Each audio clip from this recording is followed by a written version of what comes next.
Empreendedorismo é o tema do Câmara Debate de hoje e você que pensa em empreender, em ter o seu próprio negócio, gente experiente aqui hoje para falar sobre o assunto, para que você tenha um pouco mais de conhecimento antes de se aventurar nessa questão.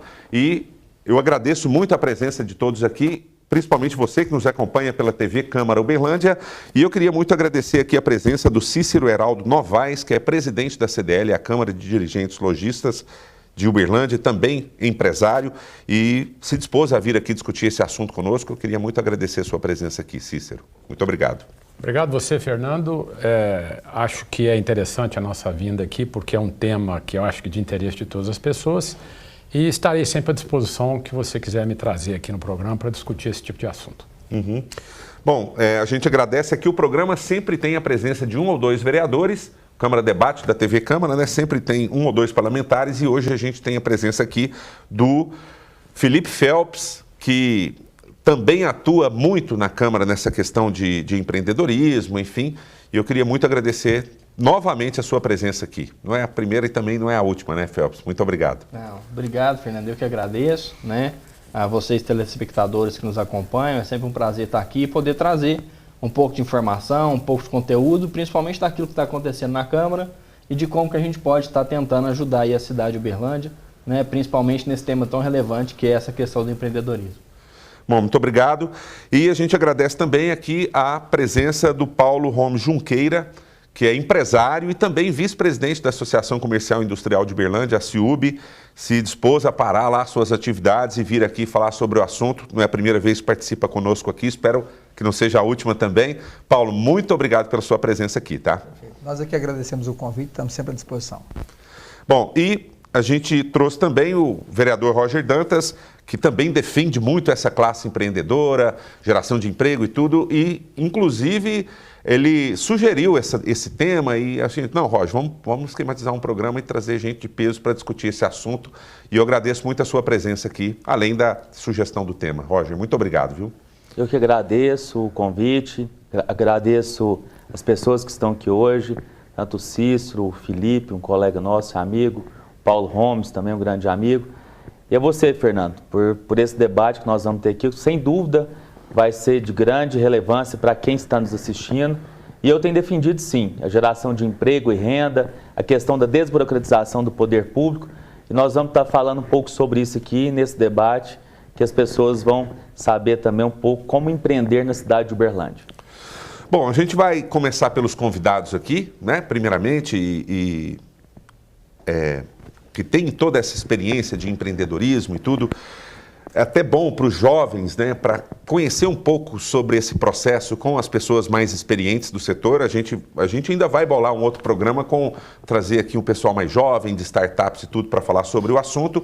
Mas eu queria pegar um viés hoje, assim, de os jovens que estão pensando em empreender ou que estão começando a empreender agora, de conhecer um pouco a realidade na perspectiva das pessoas mais experientes, para ver que não é uma questão de curto prazo, né? Quando se vai empreender e tem coragem de largar tudo e tocar o seu próprio negócio, não pode se pensar em curto prazo, não é, Cícero? Vamos começar com os mais jovens aqui, depois o Paulo lá.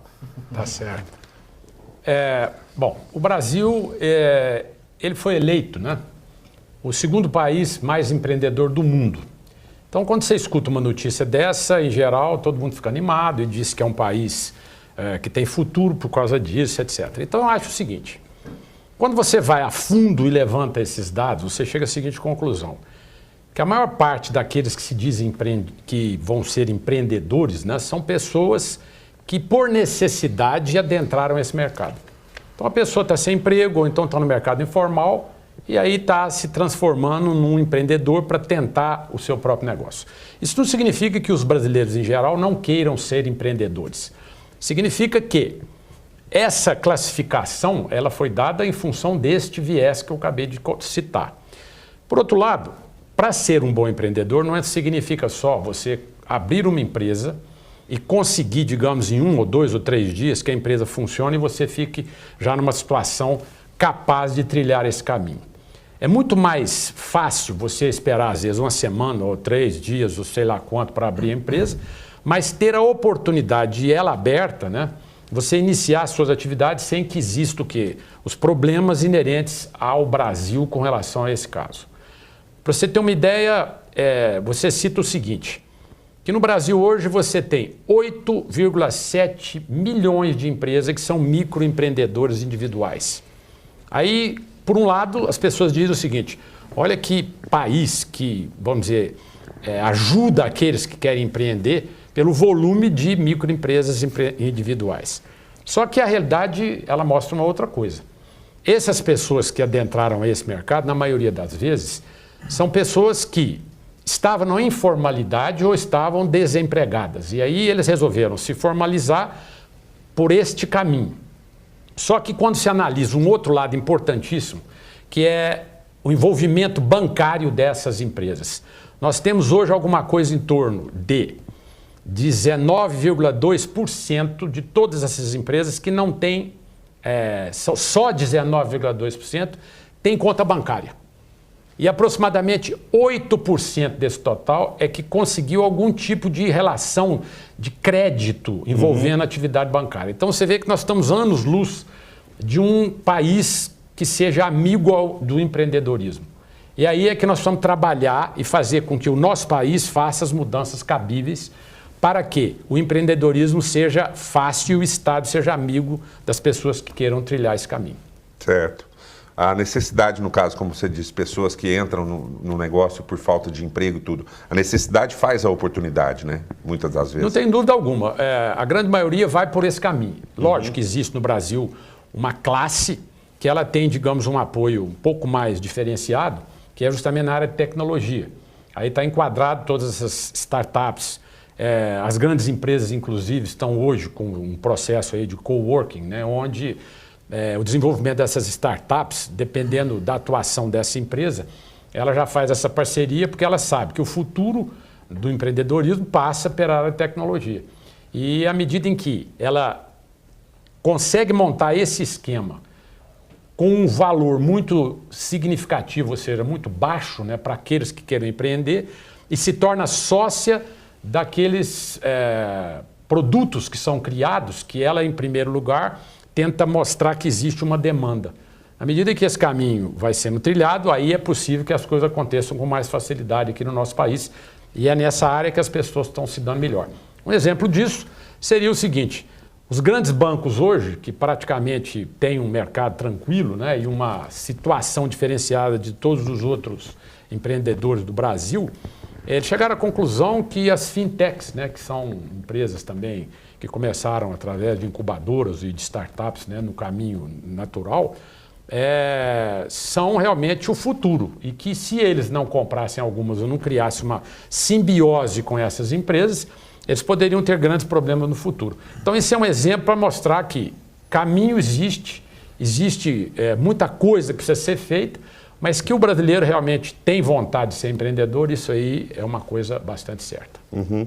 Paulo, a gente está até conversando antes de começar o programa sobre essa questão, né, de começar e não é só plantar para depois colher, né? Tem todo um processo entre uma fase e outra aí, né? Da plantio para a colheita. É isso mesmo. Os dados, os números que o Cícero levanta, é interessante a gente até pensar neles, né? Primeiro dado, que o Brasil é o segundo país do mundo com a maior característica empreendedora. Uhum. Então, imaginemos que eu sou o governo. Se eu fosse governo, eu olhar para isso como para esse número, para esse dado aí, como uma maravilhosa lavoura para eu poder plantar e colher, seguindo a sua analogia. Uhum. Imagina, eu tenho na mão um país populoso, para mim a solução do mundo, para mim não, na verdade está sendo discutido, né? A solução do mundo passa pelos BRICS, na verdade pelo BRIC, sem a África do Sul, que são países que têm população, têm consumo, têm terreno, têm área, enfim, a solução do mundo vai passar por aqui. E se eu tenho no meu país uma população que tem por característica o empreendedorismo, eu investi nisso, facilitando as coisas. E o Cícero também disse, e parece-me que o poder público não está muito ligado nisso. Nós temos uma legislação que é muito difícil para a pessoa sair do anonimato, né, sair da informalidade. Quando ele sai da informalidade e ele se formaliza, ele tem uma dificuldade enorme, uma barreira enorme para vencer. Então poderia se criar, já tem se criado, mas poderia criar degraus menores ainda. Já diminuímos as dificuldades, que tem aí possibilidades até do ponto de vista tributário vantajosas, porém ela poderia ser menor ainda. Eu vou citar um exemplo. Nós estamos convivendo com uma empresa que chegou em Uberlândia, fornecedora nossa, e nós arrendamos até uma parte do parque industrial dela, e lá tinha 4 pessoas responsáveis por acompanhamento de uma determinada documentação. Eu achei absurdo, 4 pessoas, e pedi, essa reunião inclusive foi recentemente, pedi para ver quais são o que essas pessoas têm tanto que fazer. E você acredita que eu percebi que a gente precisa de 4 pessoas mesmo só para cuidar de dar essas respostas para o poder público? Ela tem relatório para o IBAMA, que tem uma matéria-prima que responde ao IBAMA, ela tem relatório para a Secretaria de Vigilância Sanitária Municipal, ela tem para o MAPA, enfim, ela tem tantas obrigações acessórias que você tem que ter 4 pessoas que, ao invés de estar pensando em produzir um produto melhor para ser competitivo aqui e lá fora, ela tem que estar pensando na documentação, porque se a fiscalização chega, é possível que venha uma multa que você não tem condição de pagar naquele momento. Então, para fechar o raciocínio, nós precisamos, especialmente os vereadores que estão aqui, né, começar a pensar o seguinte, é o que nós temos que fazer para simplificar. Fechando o raciocínio, você estava me contando, né, de um grupo de empresas aqui, se eu não me engano é o pessoal das cervejarias, né, das cervejarias. Sim, aqui. até recentemente teve uma lei aprovada nesse sentido e tal, então, que regulamenta esse setor. Por um lado, bacana, vamos regulamentar. Só que quando vamos regulamentar, vem muitos técnicos, cada um dá uma opinião e cria. Naquela hora que você está criando a regulamentação, parece ser muito importante cada vírgula daquela. Só que para depois essa empresa pequena cumprir tudo isso, você cria dificuldades. Nos outros países do mundo, eu vou citar como exemplo os Estados Unidos, o mercado vai fazendo essa seleção. Eles não têm tanta preocupação com criar tantas leis para acompanhar de tão perto e colocar depois tanto fiscal. O mercado regulamenta. Então aí, o Brasil, no meu entendimento, precisa começar a pensar assim, deixa o mercado nos regulamentar, nos deixe mais livres, especialmente os pequenos. Vou ser sincero, hoje eu tenho equipe. Eu tenho condição de pagar pessoas para fazer a coisa certa. Mas uma empresa pequena não tem. E o empreendedor, como o Cícero disse, ele começa o negócio pensando em sobreviver, subsistência da família.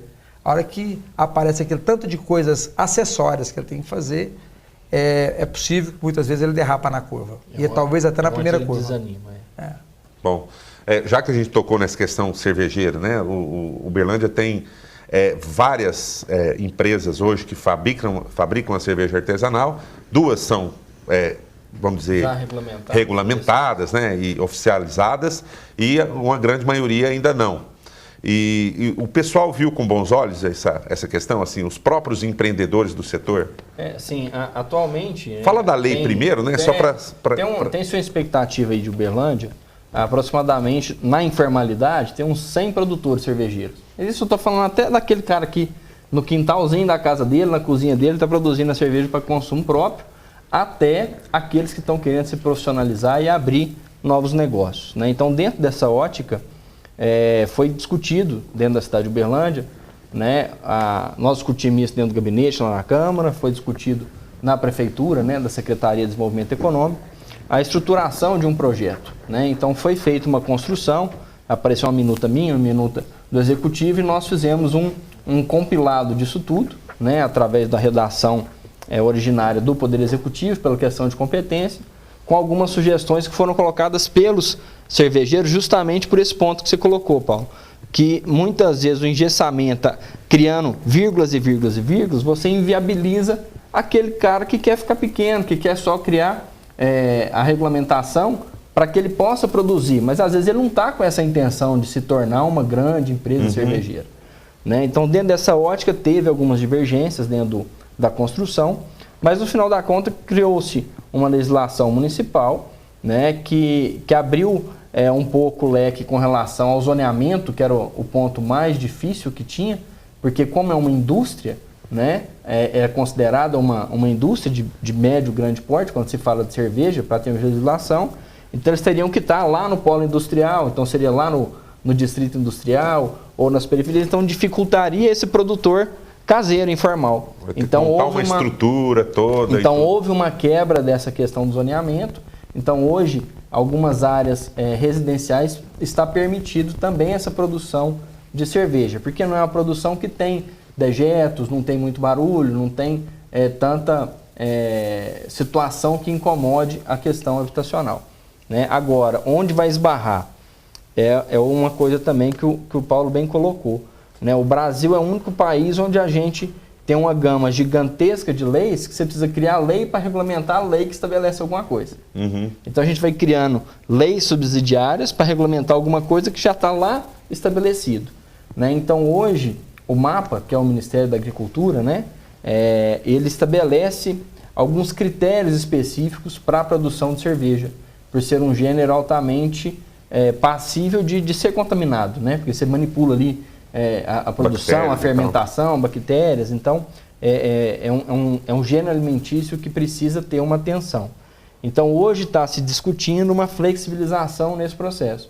Mas mesmo o pequeno cervejeiro, ele precisa de toda uma série de equipamentos, de procedimentos, que vai esbarrar na vigilância, que vai esbarrar, né, numa produção. Então não é aquele investimento de ter 3 panelas, fermentar aquilo e fazer. Então para o cara enquadrar na legislação, ele vai precisar atender. Se ele quiser comercializar requisitos. aquele produto dele, ele tem que se vai enquadrar. ter que se enquadrar. Se ele quiser consumir por conta própria, ele que se fabrica. Aí vai, ele fabrica, né? O que fabrica em conta própria, na legislação garantiu que ele não seja fiscalizado no sentido de punibilidade pelo poder público. Uhum. Né? Agora, a partir do momento que ele comercializa aquilo de alguma forma, ele tem que estar dentro dos parâmetros estabelecidos pelo MAPA. Ô, Roger, o Paulo citou essa questão da burocratização, né, a pessoa começa, aí depois vem todo um aparato jurídico ali para se adequar, para poder trabalhar e tudo mais. Você acha que o Uberlândia, nesse sentido aí, está avançando? Porque você é autor de lei do Habits, Fácil, essas coisas assim, de alguma forma beneficiou aí as pessoas? Como que você vê isso? Desde o início desde quando eu entrei na Câmara Municipal, eu sempre tenho falado da importância da geração de emprego e renda e principalmente a desburocratização do poder público. Eu tenho empresa também, sei a dificuldade que é empreender, que é manter um negócio, que é todo mês pagar os impostos no final do mês, você ter sua folha de pagamento dos seus funcionários. Então, quem tem o negócio e sabe o que eu estou falando. Não é tão simples empreender num país com tanta burocracia. Então, sem dúvida nenhuma, foi uma discussão de alguns projetos, iniciamos essa discussão até na CDL, na CIUB, com vários outros segmentos, outras entidades do setor imobiliário também, que naquele momento foi uma questão de regularizar os imóveis de Uberlândia, que vem sendo feita até hoje, onde nós apresentamos algumas emendas ao projeto ali no início, em janeiro. Na verdade, foi o que aconteceu até com o Felipe, coincidência, eu apresentei um projeto, onde o executivo também tinha uma ideia de um projeto, onde nós unificamos e veio aí o alvará facilitado, o alvará fácil, que foi para possibilitar as empresas trabalharem. Porque a fiscalização, eu concordo com a fiscalização, acho que tem que ter uma fiscalização, mas nós estamos vivendo um momento econômico do nosso país que essa fiscalização tem que adequar esse momento que nós estamos vivendo. E essas leis, quando elas são impostas muito rígidas, hoje o comerciante, as pessoas, os microempresários, até os grandes empresários, eles estão custando a manter o próprio negócio. Aí se você se ficar o fiscal todo dia na porta do seu estabelecimento, que seja pequeno, médio ou grande, chega um momento que você prefere vender aquilo ali, fechar e parar de gerar emprego e renda. E nós, na verdade, nós temos que incentivar a questão de empreender. Eu acho que esse bate-papo nosso aqui hoje é para incentivar as pessoas a empreenderem mais. Uhum. E quem está no negócio, ou que tem seu negócio, passar a empreender mais também. Tem muitas pessoas, o próprio Cícero, o Paulo que está aqui conosco, sabe disso. Existe algum momento que o empresário ele não quer crescer mais. Porque quanto mais ele cresce, mais dificuldade ele está tendo, e isso é ruim para nós. Roger, mas por que você defende tanto essa geração de emprego e renda? Eu não vejo outra forma para a pessoa ter dignidade de vida com o seu emprego. Você tendo um emprego, Você vai comprar a roupa que você quiser, você gasta seu dinheiro da forma que você quiser, não precisa pedir nada para ninguém. E a renda, se ela for bem administrada, com tantos tributos que são pagos, nós vamos ter uma saúde melhor, uma segurança melhor, uma educação melhor, com uma boa gestão. Então, incentivar a empreender nesse momento que nós estamos vivendo, eu acho que é um desafio muito grande para nós que estamos no poder público e para as entidades que estão aqui bem representadas hoje, que elas também é um papel dessas entidades, buscar incentivar a empreender nesse país, na nossa cidade. E eu vejo que nós iniciamos naquele momento essa questão de desburocratizar com essas discussões por meio do diálogo. Eu acredito que tudo tem que ser feito por meio do diálogo, porque cada setor sabe o que está passando, então nós temos que dialogar mais sim com os setores. Eu acho que essas discussões elas têm que ser sempre debatidas, porque agora, recente, nesse mês, está na Câmara um projeto que já, na minha opinião, já tinha que ter sido até votado na Câmara, que é a Lei 523, onde parou 86 loteamentos na cidade de Uberlândia. Então, por que parou? Porque teve uma discussão entre o Executivo, entre o Ministério Público, entre o Legislativo, nós lá, mas nós já estamos em novembro. E são 86 loteamentos parados na cidade de Uberlândia. Isso é uma cadeia produtiva muito grande. Um loteamento recente, nós tivemos lá a presença do presidente da ELO, que é a Associação dos Loteadores do Triângulo Mineiro e Alto Paranaíba, onde ele levou alguns dados que cerca de 500 lotes, ele gera cerca de 7 mil empregos, diretos e indiretos, que é desde da questão da construção, da infraestrutura do loteamento, até a venda daqueles lotes que envolve o marketing, a questão imobiliária. Então, é uma cadeia produtiva muito grande que nós tínhamos que estar incentivando, não travando isso. Da mesma forma, regularizar os imóveis de Uberlândia que eu falei, nós iniciamos com esse alvará fácil, o Habits fácil, mas nós chegamos em outra realidade. Como regularizar esses imóveis de Uberlândia? Que é a questão dos imóveis comerciais ter o Habits comercial e o imóvel residencial ter o Habits residencial. Mas por que ter esse Habits? Porque ele tem que ter o Habits comercial para não fechar o estabelecimento dele, porque a partir do momento que ele tem esse Habits comercial, ele começa a ter os documentos legais para ele manter e ter toda a documentação legal e quando a fiscalização for lá, ele não ser interrompido com a sua atividade. Da mesma forma, o residencial, se não tiver o Habits residencial, não tem como você ir na instituição financeira para financiar aquele imóvel, e com isso, o Cícero sabe muito bem, que gera economia também. Então, é nesse sentido que nós apresentamos a emenda também. No primeiro momento, eu queria 100% de desconto, é lógico, dentro de um tempo determinado, para as pessoas regularizarem seus imóveis que têm multas. Porque o momento econômico, ele não permite ninguém ficar pagando multa e juros. Nós temos que regularizar, que a partir do momento que regulariza, nós vamos ter mais renda para o município. Então, tem que ter eu acredito que nós temos que ter mais diálogo, sim, a compreensão de cada momento que nós estamos vivendo no nosso país e apoiar. O momento, eu acho que é de apoiar uns aos outros, os que estão chegando, como você citou, Fernando, esses empreendedores da área da tecnologia, ou os cervejeiros que começam com uma cerveja artesanal na sua casa, e os grandes empresários também, que têm que ser apoiados. Eu falo muito isso nas reuniões, quando eu ando na cidade de Uberlândia, nas feiras que eu gosto de ir para ter contato com a população, nas escolas que eu vou muito também para ouvir a juventude e ouvir também os educadores ali. Ouvindo eles, eu falo também a importância de apoiar esses grandes empresários, porque muita gente fala, e eu que sou empregado? Eu falo para eles, se você não tiver o grande empresário te dando emprego, você não tem emprego não, chefe. Na verdade é uma cadeia, né? É uma cadeia. Um depende do outro, né? Eu quero só complementar, se for possível, complementar, até nem complementar, é pegar um gancho, na verdade. Uhum. É muito interessante, o Roger, nós estamos falando aqui com a casa certa, com o poder legislativo. Quando nós falamos do fiscal, o fiscal que vai visitar a empresa ou qualquer um, esse fiscal, na verdade, ele tem uma lei na mão. Sim. Ele tem que cumprir a lei. Se eu sou fiscal, eu vou cumprir a lei. Se eu sou promotor, eu vou fiscalizar a lei. A gente muitas vezes reclamando dos promotores de justiça aí, não, o promotor é fiscal da lei. Fazendo o trabalho dele, né? Tem cada um fazendo o seu papel. Então, na verdade, eu acho que a discussão, é isso que eu quero vender aqui agora, e falar, na verdade, não só com os dois, mas com a Câmara de Vereadores, com os deputados estaduais, federais, que nós temos por Uberlândia e região, que possivelmente estará nos assistindo.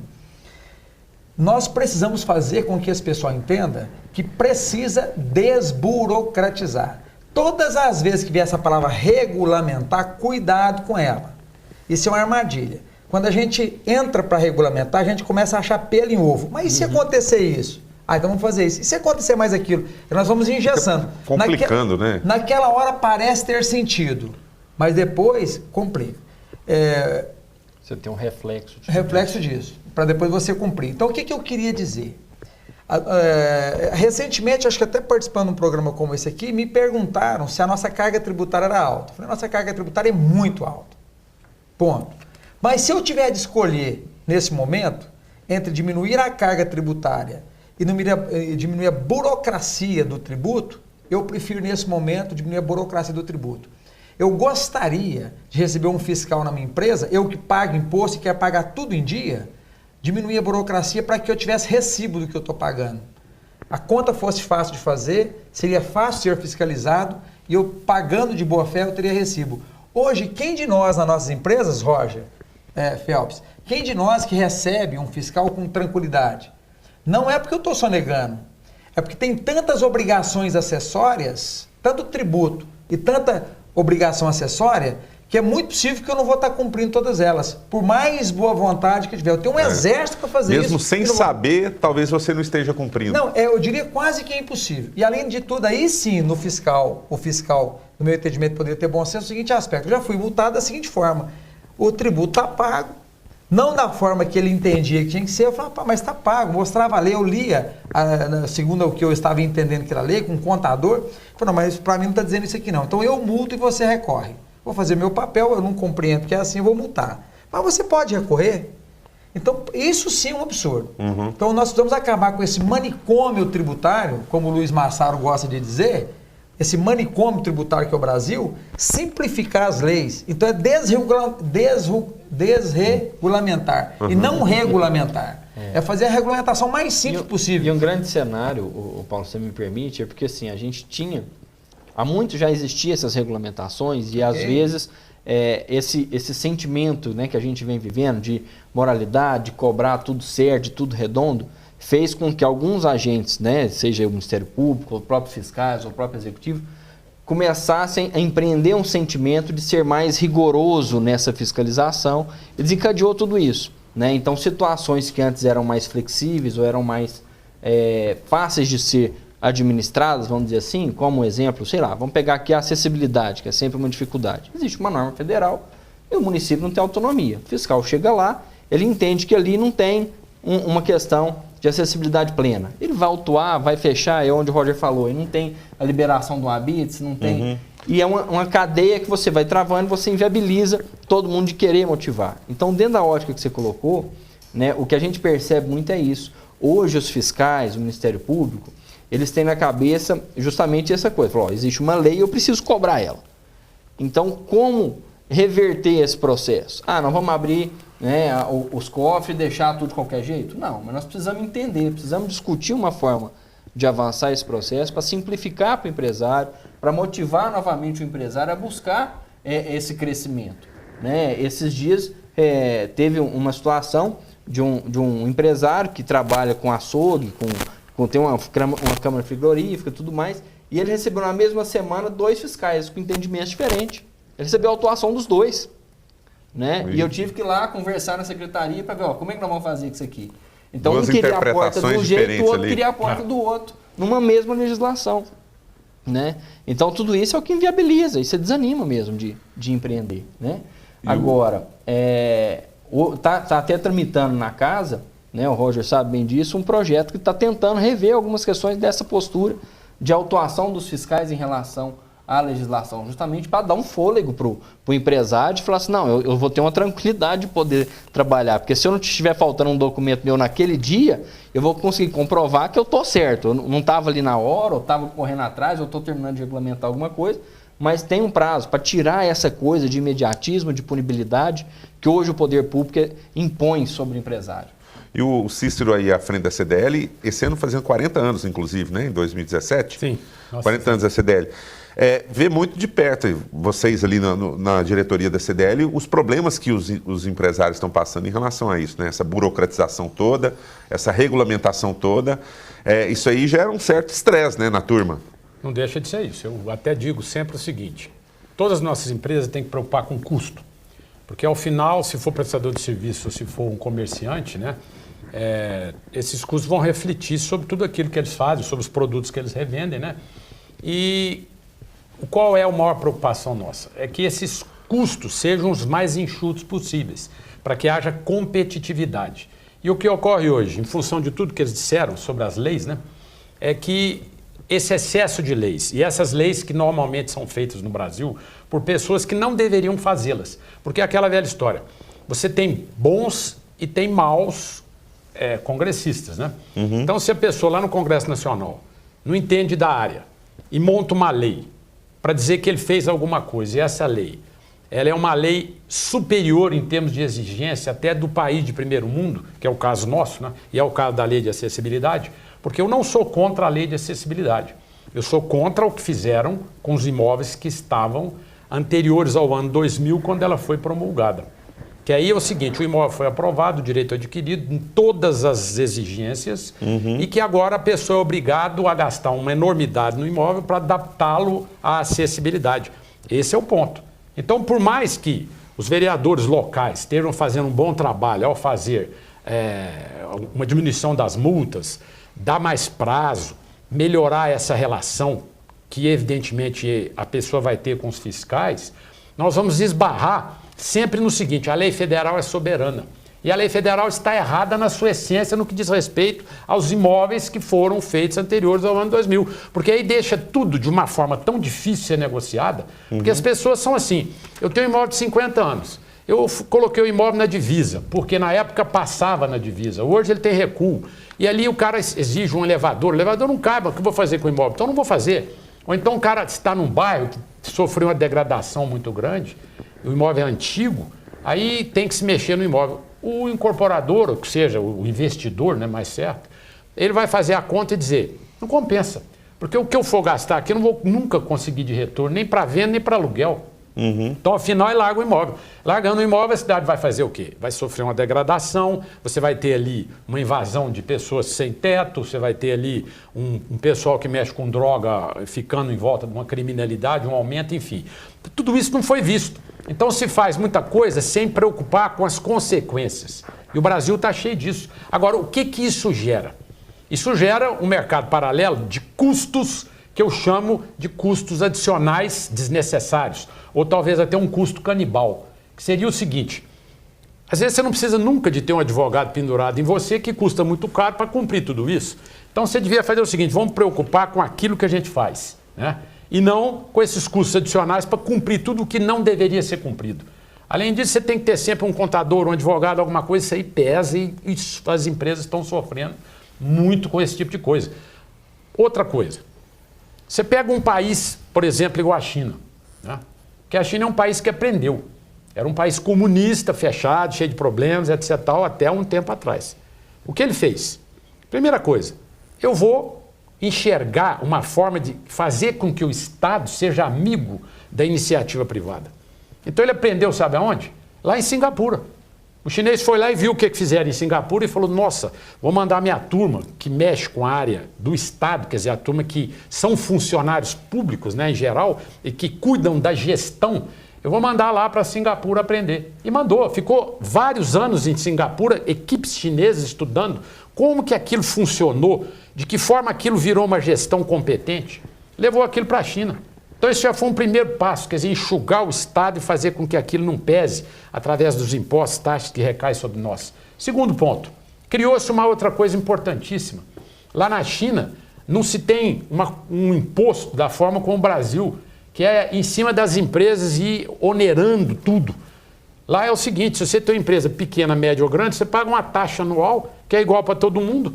E se você estiver prosperando, o governo chinês bate palma, por quê? Porque só o que ele ganha com a exportação e com a geração de emprego permite que ele se sinta extremamente confortável. E é um país para a gente buscar o quê?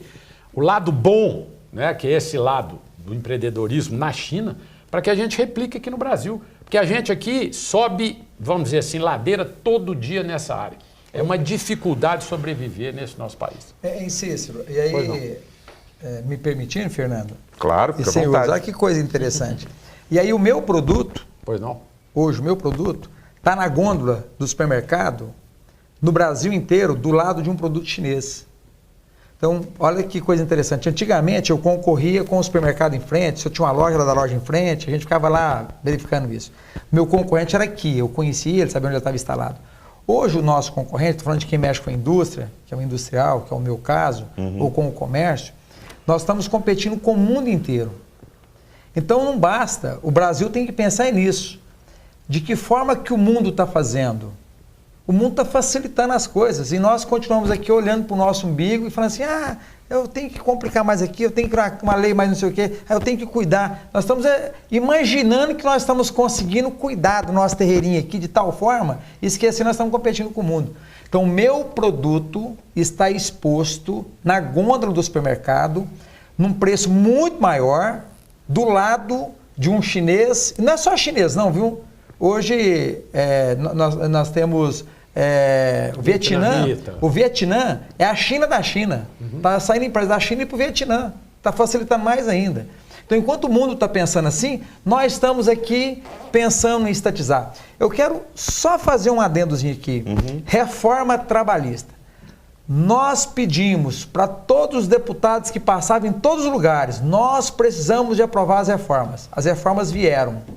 E nós estamos vendo as pessoas desinformadas, não sabendo o que está falando, comendo com a mão dos outros, defendendo a não reforma.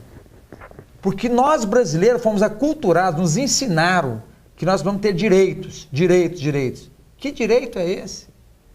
Por maior que seja o direito sem um emprego, por maior que seja o direito sem a renda, o brasileiro precisa de renda. Um amigo nosso, ele faz uma analogia interessante. Nos Estados Unidos, estou citando o país aqui, então não estou inventando, não. Nos Estados Unidos, o empregado não tem 13º, não tem direito a 13º. Ele não tem férias, ele não tem fundo de garantia, e o mundo inteiro está querendo atravessar muro, deserto para ir para os Estados Unidos. Por quê? É porque lá tem renda. A empregada doméstica nos Estados Unidos, ela trabalha lá 2 horas, faz a faxina dela, vai para outra casa, faz a faxina, termina o dia sem direito nenhum, sem nenhum desses direitos. Pega o carrão dela, ela é patroa dela, ela pega o carrão dela e vai pro apartamento dela, morando num bairro confortável, com toda a condição de comprar o que quiser. O nosso empregado brasileiro, ele tem todos os direitos, defende o sindicato, defende tudo. Quando ele sai do emprego, ele pega um ônibus lotado, vai para uma casa, um bairro sem estrutura, sem água tratada, sem nada de estrutura, mas com seus direitos preservados. E com um custo enorme para as empresas. Nos impõe um custo enorme para isso. Então nós perdemos a condição de competir, de dar mais emprego, e as pessoas perdem a condição de ganhar, de levar o dinheiro para casa e fazer do dinheiro o que quiser. Eu acho interessante, vocês me permitindo aqui, às vezes as pessoas que estão nos assistindo agora, e nesse bate-papo com essas pessoas, os empresários, representantes de classe, com o nosso colega vereador Felipe aqui, às vezes algumas pessoas estão se perguntando, mas o que tem a ver isso comigo? Né? Essa questão do empreendedorismo, essa questão de desburocratizar. E o Cícero colocou muito bem. Todos que estão nos assistindo, eles são responsáveis pelo momento que nós estamos vivendo. Porque meu voto não vale nada, porque é só o meu voto, só da minha família. Esse voto que traz essa burocracia, que às vezes são pessoas que estão representando, que seja no Congresso Nacional, ou na Assembleia, ou aqui na Câmara dos Vereadores também, que é o que o Cícero colocou. São as leis que são interpretadas de uma forma errada, porque não houve um diálogo com as entidades de classe, que eu acho que tem que dialogar sim com as entidades, porque eles que sabem, aponta lá o que está acontecendo. E as pessoas que estão desempregadas hoje, às vezes é devido a essa burocracia que existe. Então, eu vejo muito, quando nós estamos nesse bate-papo, quem está nos assistindo do outro lado.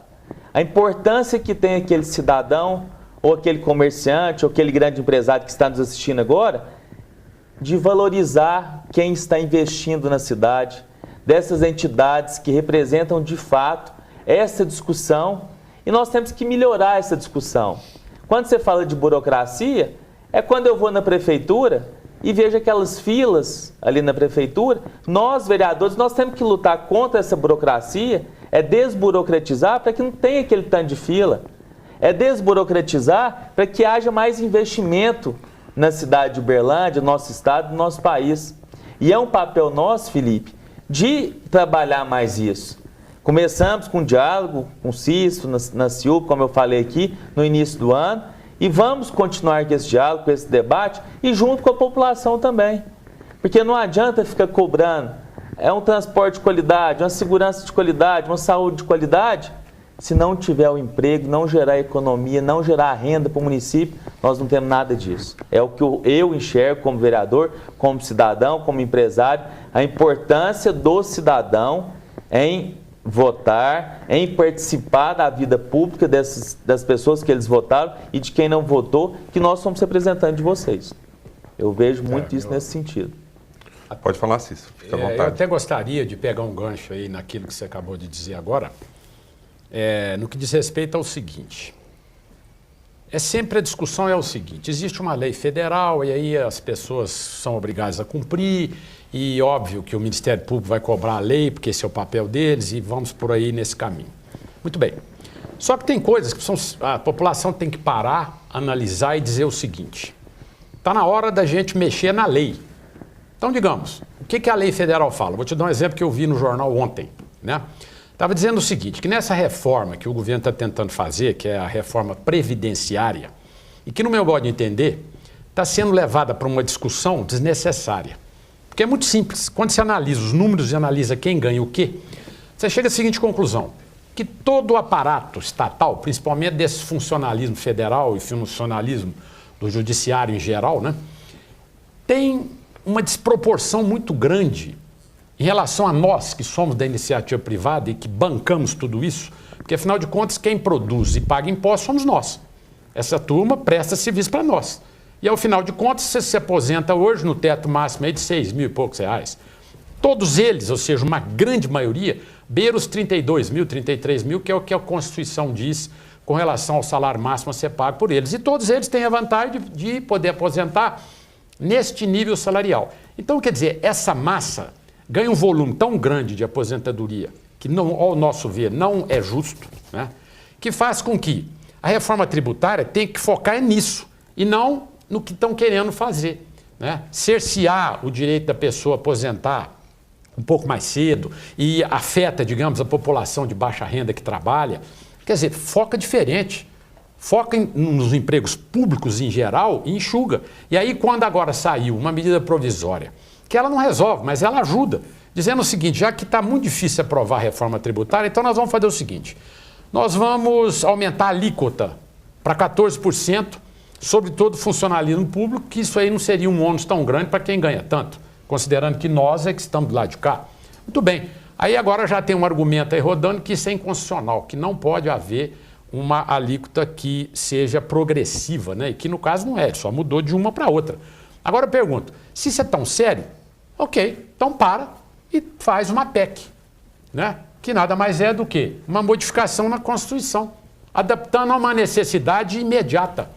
Então acho que o brasileiro não tem essa visão de enxergar que se tem uma lei que não é boa, vamos mudar a lei. E se a Constituição está pregando uma situação que está prejudicando a maioria, muda-se a Constituição. Assim a gente pode avançar. Caso contrário, nós vamos ficar do mesmo jeito hoje. A gente finge que está tudo bem. Tem, por exemplo, um órgão igual o Sebrae, que eu admiro, acho que é um órgão que está aí para ajudar as pessoas que querem empreender, ajudar as empresas, estão aí para fomentar. Mas só isso não basta.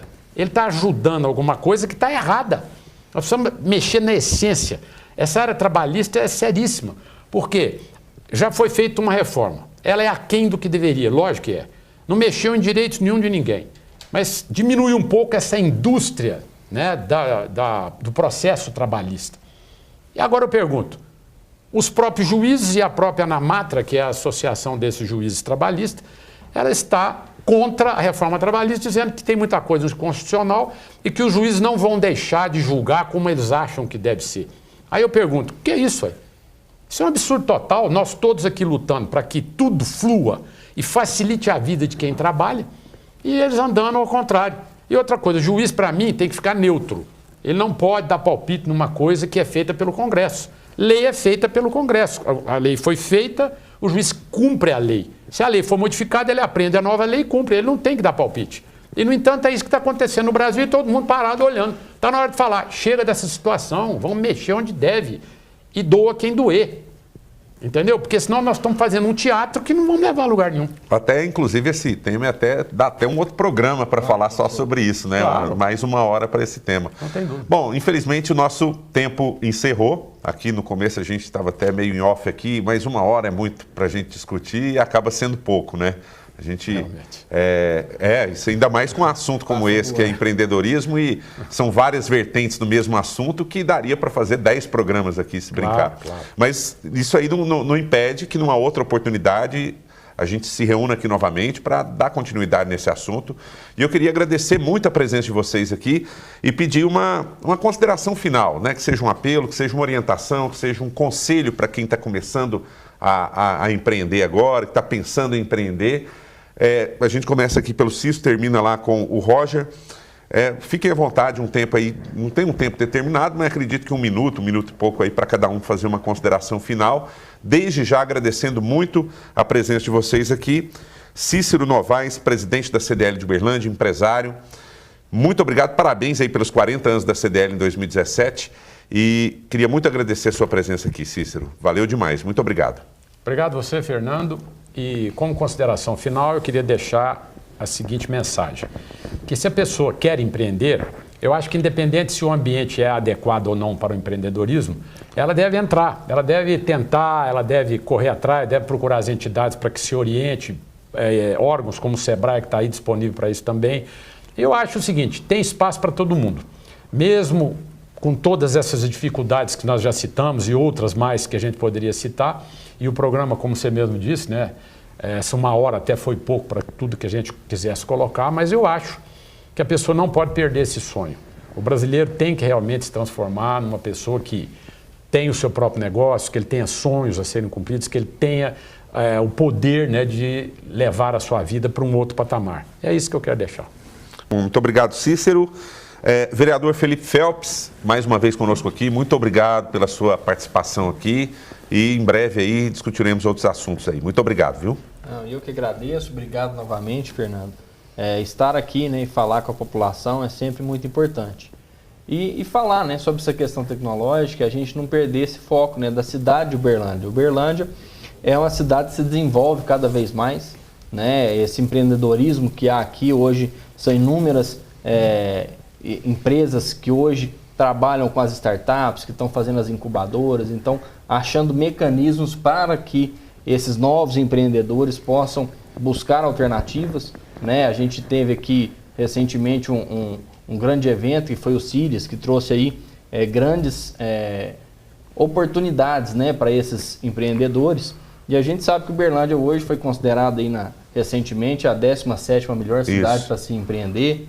Né, a cidade onde se abre a empresa mais rápida no país. Hoje em Uberlândia, menos de um mês você consegue abrir uma empresa e colocar ela operacional, né? Então são características da nossa cidade que demonstram esse empreendedorismo do povo uberlandense, né? Então buscar dentro dessa perspectiva, né, alternativas para a gente poder fazer a nossa cidade crescer cada vez mais e contribuir com o nosso país e buscar esse mercado externo, né, Paulo? Tentar mostrar a nossa competitividade, a nossa concorrência dentro desse cenário todo aí, que a gente está sendo só bombardeado, mas vamos revidar isso também, fazer nosso país crescer cada vez mais. Bom, obrigado, Felipe. Paulo Romo Junqueira, empresário da Junco, já quase 30 anos aí, né? Um pouco mais de 25, né? Vamos dizer. Parabéns aí e muito obrigado pela sua presença aqui, Paulo, mais uma vez. Eu quero usar, então, esse momento final aqui, na verdade, para incentivar, que é o objetivo aqui, a você empreender. Se você tem um sonho, põe isso no papel. Hoje tem N entidades, até muito melhor que na nossa época. Nós estávamos comentando, brincando, que nós já somos dinossauros, né? Tem que trazer a turma mais jovem aqui. São mais experientes.